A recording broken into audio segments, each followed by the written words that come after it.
Halo Sobat Menurut Fakta, balik lagi di kanal yang membahas tentang fakta-fakta dunia yang menakjubkan. Langsung saja kita bahas tentang video kali ini. Pernah nggak sih, kamu lagi siap-siap mau tidur, lampu udah dimatiin, selimut udah ditarik, posisi udah paling nyaman, tiba-tiba, tanpa aba-aba, otak kamu muter ulang film pendek tentang kejadian paling memalukan dalam hidupmu.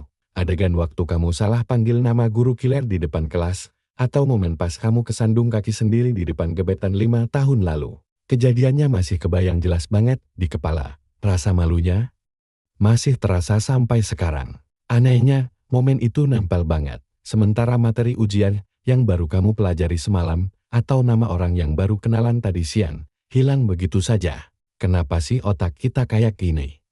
Kenapa hal penting gampang lupa, tapi momen tering malah disimpan dengan rapi? Selamat datang di bioskop pikiran kita, tempat film horor terbesarnya adalah masa lalu sendiri. Masalahnya begini, otak kita bukan harddisk yang menyimpan semua file secara rapi dalam folder berlabel.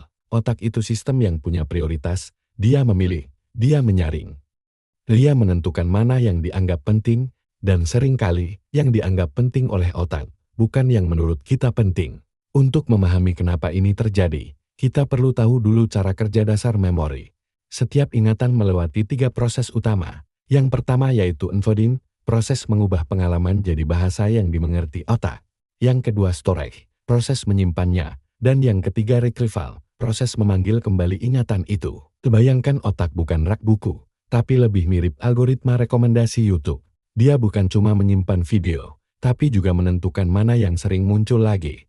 Dan algoritma ini sangat dipengaruhi oleh satu hal besar, yaitu emosi. Di dalam otak kita, ada 2 pemain utama dalam sistem memori. Hippocampus, si manajer arsip, dia mengurus fakta, tanggal, nama, dan detail logis. Dan amigdala adalah pusat emosi di otak kita, dialah yang bertanggung jawab atas rasa takut, senang, sedih, dan malu. Kalau kamu mengalami kejadian yang emosinya kuat, apalagi emosi negatif seperti malu atau takut, bagian otak bernama amigdala langsung aktif. Ibaratnya dia kasih sinyal ke bagian penyimpan memori di otak, ini penting banget. Simpan yang jelas dan detail. Sarapan pagi tadi disimpan biasa aja, tapi kamu kepleset di kantin dan semua orang lihat.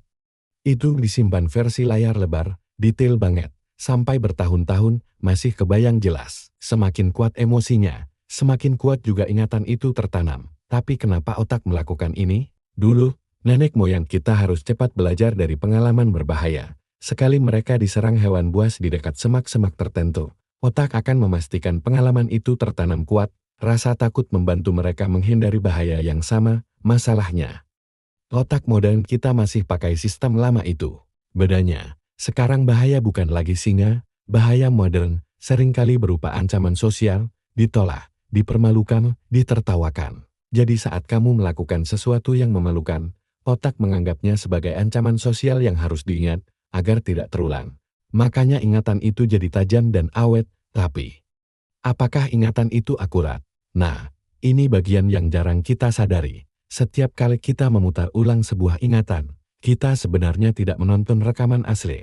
Otak bisa sedikit mengedit film itu. Kita mungkin melebih-lebihkan reaksi orang lain, menambahkan detail yang sebenarnya nggak ada. Merasa semua mata tertuju pada kita. Padahal kenyataannya, mungkin cuma 1 atau 2 orang yang lihat, dan mereka pun akan lupa setelah 5 menit kemudian. Ingatan lebih mirip cerita yang kita ceritakan ulang, dan setiap kali diceritakan, ceritanya bisa sedikit berubah. Ada fenomena psikologis yang disebut spotlight effect. Kita sering merasa jadi pusat perhatian. Kita pikir semua orang masih ingat kesalahan kita, padahal kenyataannya, mereka juga sibuk memikirkan momen memalukan mereka sendiri. Setiap orang punya bioskop kering di kepala masing-masing. Mereka terlalu sibuk jadi pemeran utama di film mereka sendiri daripada terus memikirkan kesalahan kita.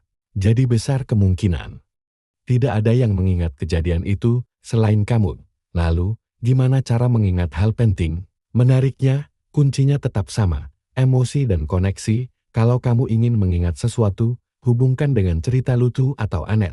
Kaitkan nama orang dengan figur terkenal, visualisasikan dengan gambar yang kuat, ajarkan kembali ke orang lain. Semakin emosional dan unik, semakin besar kemungkinan amigdala menandainya sebagai penting, otak suka cerita, otak suka emosi, otak tidak terlalu suka data mentah tanpa makna. Pada akhirnya, punya koleksi momen memalukan itu manusiawi banget. Itu tanda kamu pernah mencoba, pernah tampil, pernah berani. Semua orang punya. Jadi mungkin, daripada melihatnya sebagai film horor, kita bisa melihatnya sebagai kompilasi bloopers kehidupan. Lain kali ingatan itu muncul, coba tersenyum dan bilang, "All."